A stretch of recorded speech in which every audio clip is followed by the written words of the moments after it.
What's up, everybody? Tyson Roush, Let's Talk Jets Radio. The roster cuts are finally in. I think the first thing you got to realize is that a lot can change in the next 24 hours. I'm doing this video at 4:30 on Saturday. There could be a lot more moves made by 5 o'clock tomorrow. So just because guys are on the roster now does not mean they're going to be there tomorrow, but we'll just go with the initial reactions. First thing is Elijah McGuire was not a surprise. To me, he's expendable. You have Bell, you have Montgomery, you have Powell. Powell's a guy that Adam Gase likes. He brought him in for a reason. And Trenton Cannon right now is a returner, so Eli McGuire is just a victim of circumstance. There's a lot of talent, and he'll find a play. He'll find a job somewhere else. We want to thank him. He came on our show 2 or 3 times. He also was very active in the community. He came to about 3 or 4 of our charity events. So Eli McGuire, a complete class act. We wish him nothing but the best.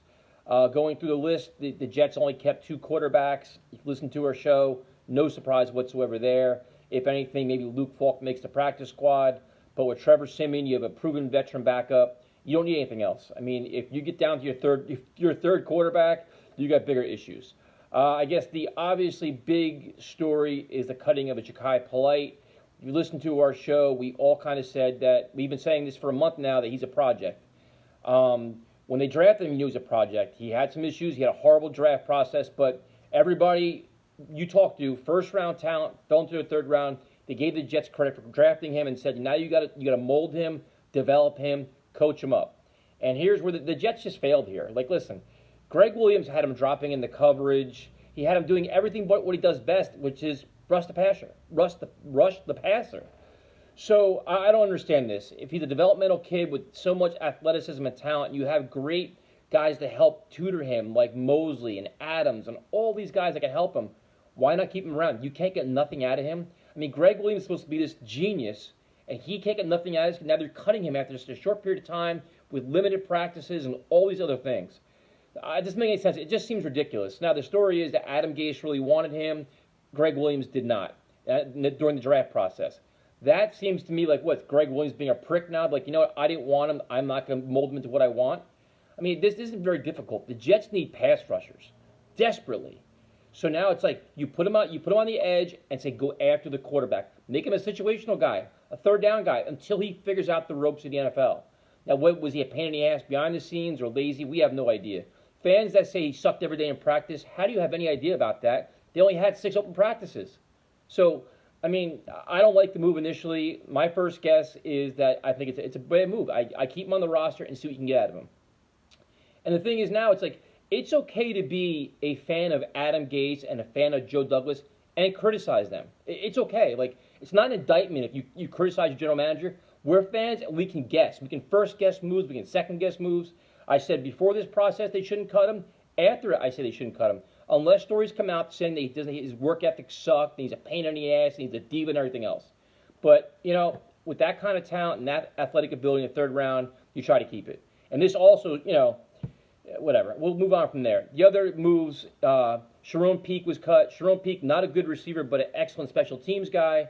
But when you have this kind of roster where you need a lot of versatility, Peak becomes expendable, especially when you have Trenton Cannon that can do it. I mean, so I understand that. Deontay Burnett, you know, a receiver that everybody likes. If I hear one more time how he has chemistry with Sam Darnold, I want to vomit. He's a average receiver, a young receiver, yes, average, but when you only have 3 good receivers on your team, including Crowder, Quincy, and Robbie, you need a 4th guy. Josh Bellamy is not that guy, but what Josh Bellamy is, he's an Adam Gase guy. Adam Gase vouched for him. Adam Gase wanted him. He's a special teams guy, and that's what you're going to do. So I'm not surprised Bellamy stayed, and I'm not surprised Burnett's gone. So now you look at where you have there. Now you look at what, I'll go through the more cuts here. The cornerback position is a mess. I mean, Jesus Christ. They cut more guys here. Cooper's gone. I mean, this is just crazy. Kyron Brown, Alex Brown. You kind of thought Alex Brown would maybe stick because he's young, very fast, aggressive. He's gone. Tevin Campbell, a guy that was starting for them, he's gone. So what you're doing right now is you put a big friggin' help wanted sign in front of one Jets drive, and you bring in like 3 corners. I mean, you have to. The depth at the Jets corner position is a nightmare right now. So Marcus Cooper's gone. I'm surprised about that. So, you know, there's some interesting things there. Anthony Wint, another guy who was cut, middle linebacker. James Burgess, who I thought would maybe stick, especially with Williamson out. He's gone. So, as you can see, Joe Douglas wasn't screwing around. Nathan Shepard's still on the team. I think he'll be gone within the next day or so because he doesn't really show all that much. Bertolette is still there, the kicker, which is complete ridiculous. I think he'll be gone as well. They tried out Cody Parkey, which, dude, if that's the case, bring it. I mean, because does Ross Martin not have the phone number to the Jets? Does Joe Douglas need help here? Like, I'm not really sure what happens. Dan Bailey's not going to be available. Matt Bryant's not available. You need to answer a kicker. But again, that I think with the next 24 hours you'll see as well. Trying to go through these cuts real quick so I don't bore you guys. Derek Kindred was cut, the safety. They picked up a safety, but also that means as of now, Doug Middleton and Rontez Miles are both still there. Lachlan Edwards beat out Dar, which is no surprise because Lachlan Edwards actually holds for the kicker, which to be determined who that is. Let's see, Parry Nickerson was traded for a 2021 pick. Parry Nickerson, a complete disappointment. Did more trash talking than he did covering, which is unfortunate. He's out of here. Mike McHagan's draft classes have been a complete mess. What else we got here? Chris Herndon's obviously suspended. Brandon Copeland suspended. And that's pretty much it from here. Like I said, I'm trying to do this on the fly to get something out there. Eric Tomlinson's gone, tight end. I think that's more of an indictment of what they had with Wesco and other guys like that. Ryan Griffin, no surprise there. And like I said, now you're going to see Deontay Thompson, wide receiver, was cut. You're going to see Joe Douglas. You can put his fingerprints all over this roster now. This is where he's supposedly his time to shine, where he's going to help improve and find things. And you're going to bring in his type of players, whatever it is.